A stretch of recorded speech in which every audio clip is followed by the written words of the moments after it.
இந்த பாக்க மரத்தில் வரக்கூடிய பிரச்சனைன்னு உங்களுக்கு என்ன தெரியும்னா, செம்பேன் பிரச்சனை தான் முக்கியமாக பிரச்சனை பார்த்துருப்பீங்க. ஆனால் இதிலே இன்னொன்று வந்து ரொம்ப டேஞ்சரான பிரச்சனை வந்து பார்த்தீங்கன்னா, இந்த தேயிலை கொசுன்னு சொல்லக்கூடிய குருத்தை பாதிக்கக்கூடிய ஒரு பிரச்சனை வருங்க. இந்த பிரச்சனைக்கு உண்டான சொல்யூஷன் தான் இந்த வீடியோவில் சொல்ல போகிறோம். ஆல்ரெடி இந்த செம்பேனுக்கு உண்டான பிரச்சனைக்கு உண்டான சொல்யூஷனை ஒரு வீடியோ சொல்லியிருக்கோம்.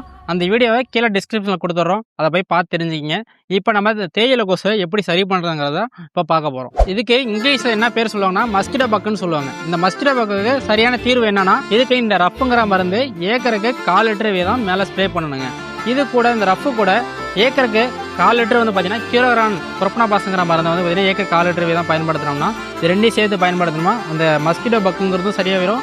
இதே எக்ஸ்ட்ரா உங்களுக்கு வந்து இந்த மாவு பூச்சி கம்ப்ளைண்ட் வரதும் கூடவே சரியாயிருங்க. இப்போ அந்த பிரச்சனைக்கு உண்டான மருந்து எல்லாம் சொல்லியாச்சுங்க. இந்த மருந்து நீங்கள் அடிக்கும் போது அந்த பிரச்சனை வந்து குருத்துக்குள்ளதாக இருக்கும். அந்த குருத்து வரைக்கும் மருந்து கொண்டு போய் சேர்க்கணும்ல, அதுக்கு தான் இந்த நம்ம ஒட்டு பசை யூஸ் பண்ணுறோம். இது பேர் வந்து ஸ்பைடர் மருந்து.